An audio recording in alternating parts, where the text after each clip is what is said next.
Welcome to the History Junk Shop, where overlooked facts turn out to be treasures. I'm Eugene Finnerman, a writer, lecturer, and someone who can't keep a secret. Ready for a scandal? Happy New Year! But it's not the year you think. AD 2020? Not quite. According to the most charitable calculations, our AD chronology is off by at least 4 years. Anno Domini is Latin for the year of the Lord, specifically the year Jesus was born. So, when was he born? Unfortunately, his birth certificate has yet to be found. But let's assume that the next Indiana Jones movie discovers the certificate. It might look like this. Yes, the English is implausibly good. Just consider it one more miracle in the Nativity. So, what is the date on the certificate? It's annoyingly blank. The certificate could have said December XXV. There's a 1 in 365 chance of that. But the year? I don't think it would have been year 1.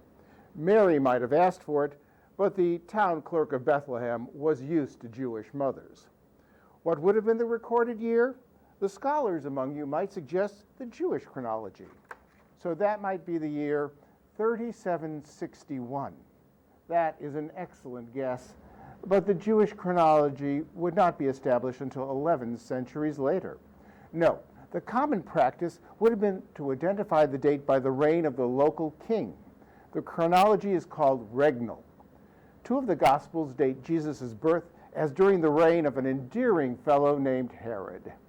The ruthless upstart successfully connived, terrorized, and ruled Judea for 33 years. Rome appreciated him as a useful monster.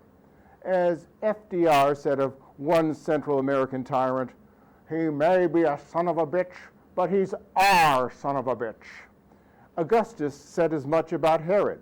So the date of the birth certificate likely would have referred to the reign of Herod or possibly of Augustus himself. If your people did not have a king, then you measured time by events. The Greek chronology was based on the Olympics. Remember when Demetrius of Epirus won the javelin competition?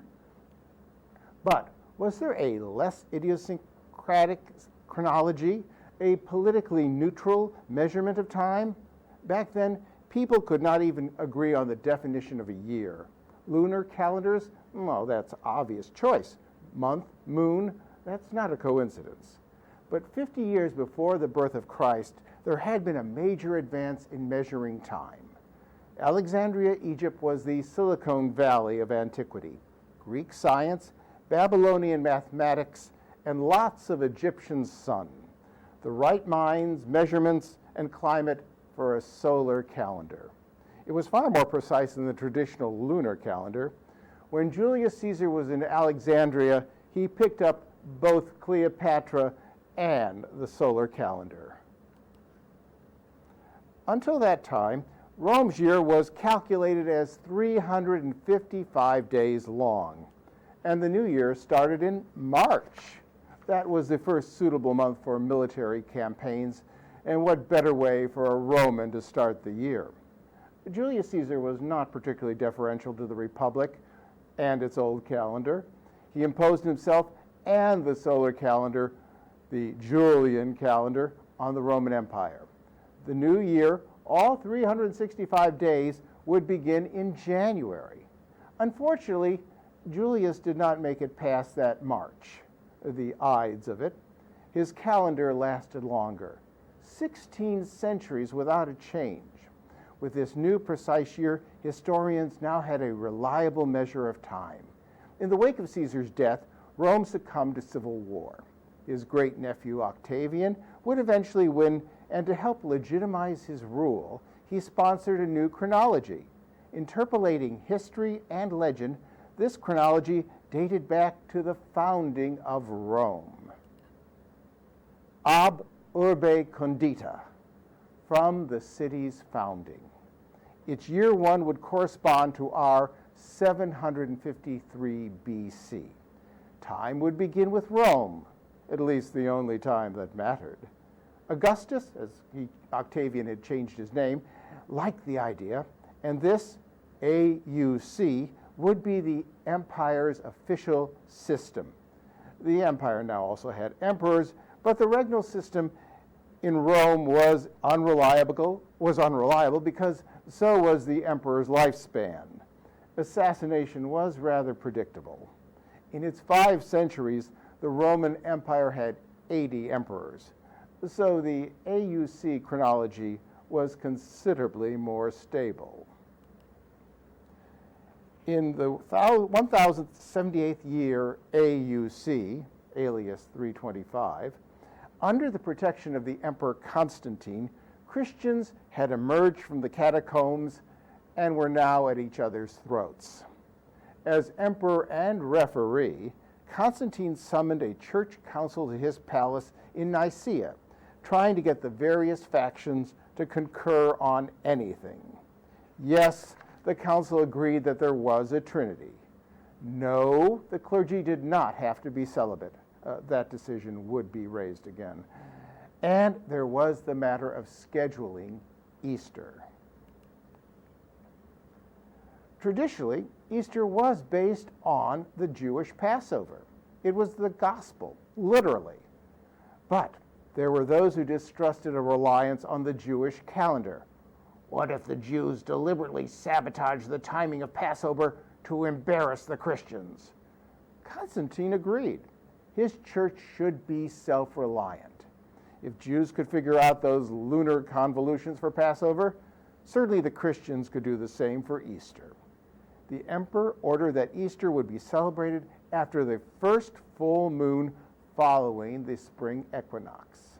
Someone in Alexandria or Constantinople or Rome could figure it out. And then the church newsletters could easily disseminate the information. It was all the same empire. 2 centuries later, at least the church still existed. Easter remained on the calendar, but no one could agree on that calendar. There was a variety of schedules for Easter. Gaul had one, Alexandria had another, so did Ireland. When exactly is the spring equinox? There was a conviction among some that it was always on the same day, March 25th. The Bishop of Rome, living in a ransacked city, still considered himself the primate of Western Europe. Trying to maintain some authority, he wanted to reestablish a uniform observance of Easter. That brings us to the culprit in our story. His name was Dionysius. His moniker was Exiguus, Dionysius the Little. Dionysius may not seem a trustworthy name for a monk or a librarian, but he was highly regarded as a scholar. He was born about 1223 AUC, although he would have corrected us AD 470. Yes, AD could stand for Anno Dionysius. It was his chronology. In 496, this young monk was appointed the papal librarian. Would you like the notes from the Third Council of Toledo? How about Joan of Arc's trial transcripts? They do exist. The Vatican Library could provide you with 18 centuries of church archives. Dionysius ought to be the patron saint of libraries and archives, trivia games, and Jeopardy. In 525, he was asked to calculate upcoming dates for Easter. Dionysius did for the next 100 years. Then he realized all those upcoming dates lacked any context. How do you identify the future? Well, let's see, in 3,650 days, Easter will be on, not quite. You can't keep track without some chronology. And AUC was rather awkward, tactless. The church setting its time by Romulus and Remus? No, the times, particularly the future, required a Christian chronology applied to the Julian calendar, and the logical start would be the birth of Christ. But when was that? Dionysius used the Bible for his calculations. The Gospel of Luke, chapter 3, refers to Jesus being baptized at the age of 30 in the 15th year of Tiberius. So, arithmetic and interpolation, Jesus was born in AUC of 753. 753, that would be the first year of the Lord. Anno Domini 1. 30 minus 30 should have been the year 0. But the mathematical concept of 0 did not yet exist. Besides, the year 0 sounds so rude. AD 1 might shortchange Jesus by a year, but the Dionysian chronology was only meant to be a clerical memorandum. A year here or there, that was not the concern. The schedule of Easter was. That was determined until AD 626. After that, however, would prove a problem. In the Dark Ages, nowhere was more opaque than Britain. The church managed to convert the Angles and Saxons, but not civilize them. 8th century Angleland was still a patchwork of squabbling tribes, their kinglets no less barbaric than their pagan grandfathers. Yet, in this desolation arose one of the greatest minds of the Middle Ages. His name was Bede, but history honors him as the Venerable Bede. He lived from 672 to 735. Bede was not even situated in the relative sophistication of Canterbury, which at least got some occasional mail from Europe. No, Bede was a monk in northern England. It's still bleak there. Imagine it in the 8th century. Or we could place Bede in our own day, living in North Dakota, supplied only with an adding machine and a 10-year-old copy of the Farmer's Almanac. Yet, he finds 6 mistakes in the theory of relativity. Am I exaggerating? Only if I said that he was modest about it all. No, he knew he was a genius, and he would evaluate your intelligence by your degree of deference. The Archbishop of Canterbury certainly passed that test. He appreciated England's resident genius. What Bede wanted, Bede got. He eventually had a library of 200 books, a treasury at that time. Of course, Bede's brilliance was applied to the church's ongoing challenge of determining the date of Easter. In 703, he produced a schedule of upcoming Easters using the AD chronology as a measurement. He also caught the AD mistake in calculating the birth of Christ. Poor little Dionysius had misunderstood basic math. The 15th year in the reign of Tiberius is actually just 14 years. If the emperor's reign began in AD 14, Jesus started his ministry in AD 28. Since Jesus was 30 at the time, well, AD 28 minus 30 is minus 2, or 2 BC. So that was the year of Jesus' birth, not AD 1. No wonder Dionysius was not made a saint. Ironically, the first critic of the AD chronology was the first to apply it to history. Yes, it's wrong, but it's so convenient. The use of AD had been limited to church correspondence. Bede now applied it as a measure of historical events. In his Ecclesiastical History of the English People, Bede identifies a particular date as the year of the Lord. From a Christian perspective, it certainly is preferable to the mythical AUC. Furthermore, in a land rift with small kingdoms, the AD chronology applied to all. Not all the chaotic distinctions of, in the 4th year of King Bede of Mercia. Bede was also the first to cite a date as before the Lord, BC. However, he ventures no earlier than 55 BC, Julius Caesar's invasion of Britain. Bede died in 735. He had been a one-man university training a generation of scholars and monks. At the time, they were one and the same. If you notice the similarity between clerical and clerical, it's not a coincidence. The clergy were the token literates of the time. A British monk, taught by the students of Bede, became the scholar in residence at the court of Charlemagne. The AD chronology was introduced for dating all the government's correspondence. From there, you can imagine that it spread quickly through Europe. Yes, you are imagining it. First, you're overestimating the literacy in the Middle Ages, and you're underestimating the ego of kings. Consider one of the most important documents of the Middle Ages, the Magna Carta. When was it written? Yes, 1215. But you would not know that by reading it. The date cited is not Anno Domini. It is on the 15th day of June in the 17th year of our reign. Anno Regnal nostri 17. And you cannot attribute that date to ignorance.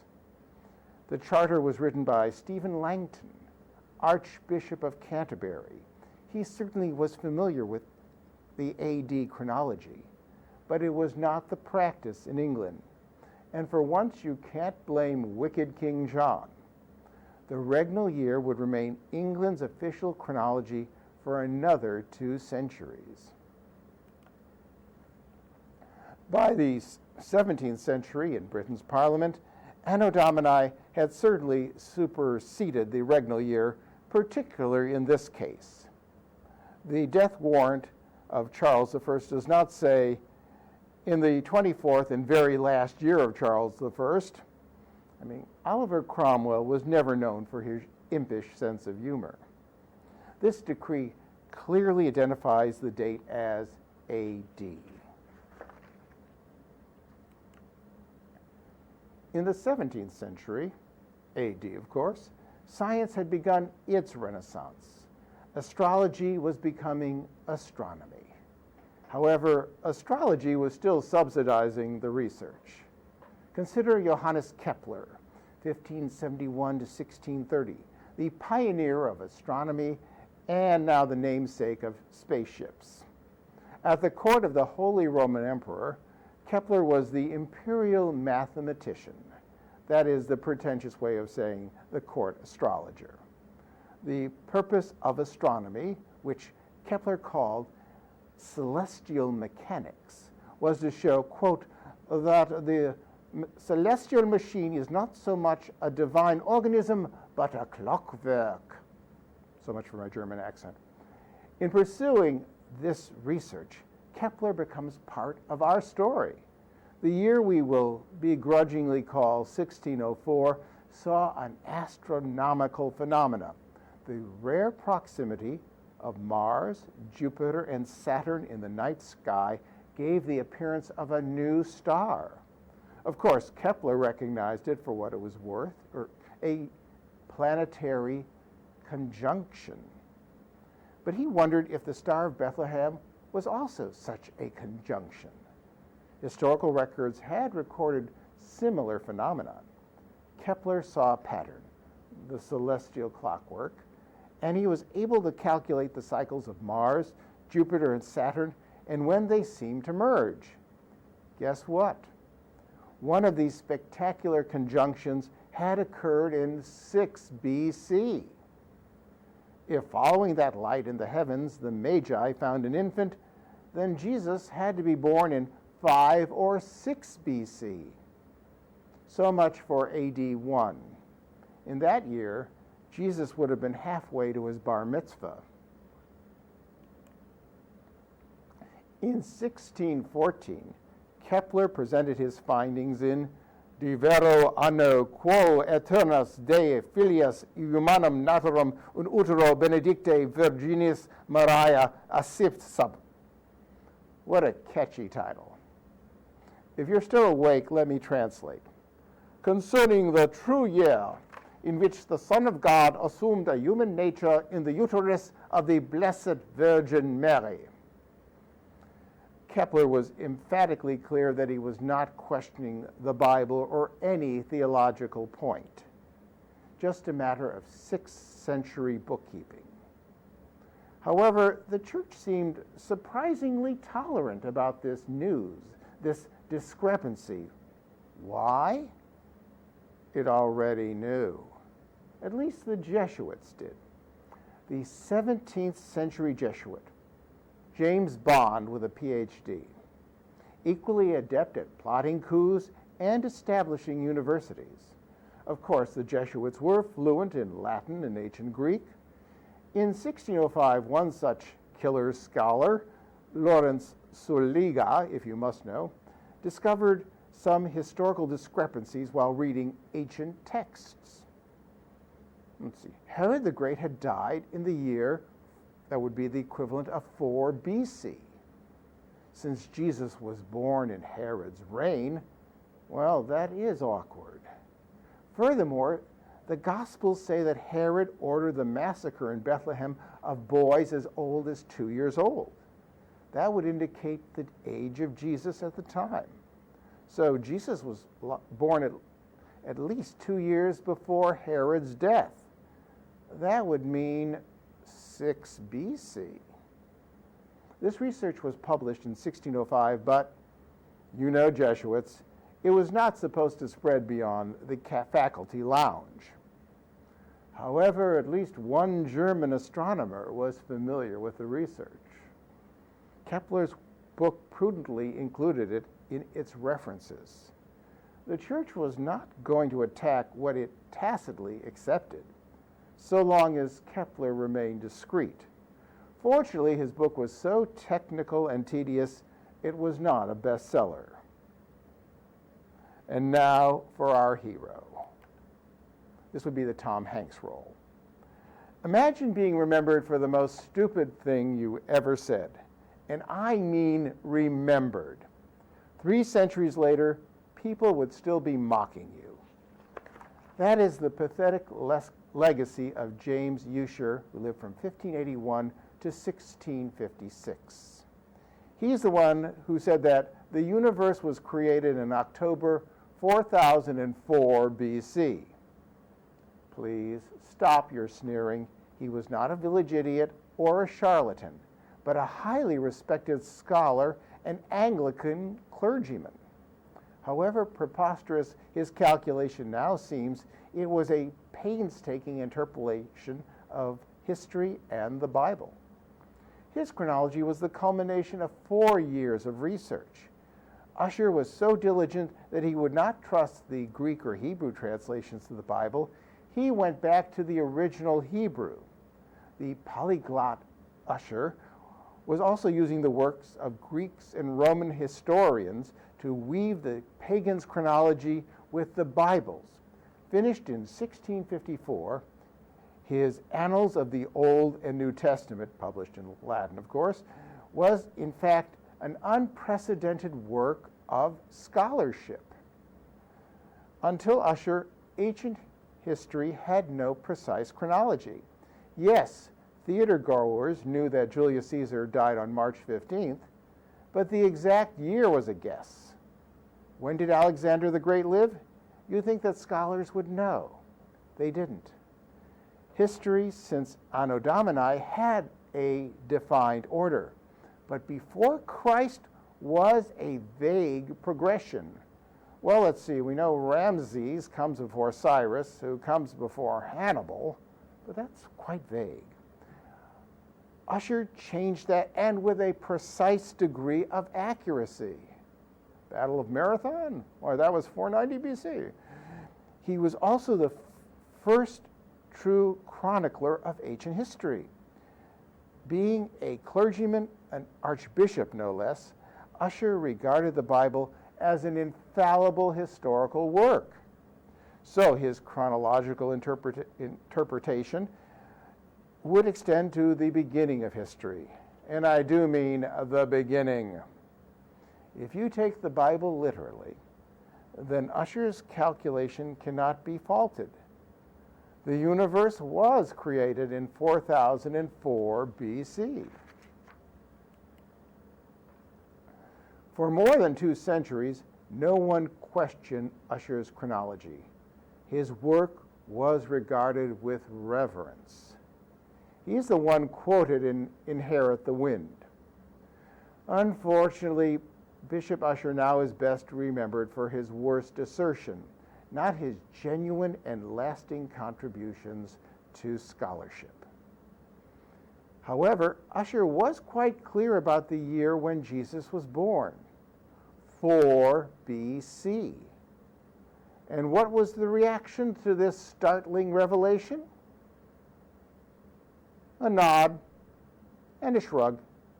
Yes, you're probably right. But what are we going to do about it? It's too late now. And that remains our attitude. Blithe resignation. We will say that it is 2020. For some, it's an article of faith. For everyone else, it's a matter of convenience. So, Happy New Year, whatever year it is. Now, if you have any questions, comments, suggestions, or praise, I welcome them. You can write to me, email, eugene@finnermanworks.com. Anyway, next month we'll deal with another topic. The History Junk Shop is always open. Till then, thank you.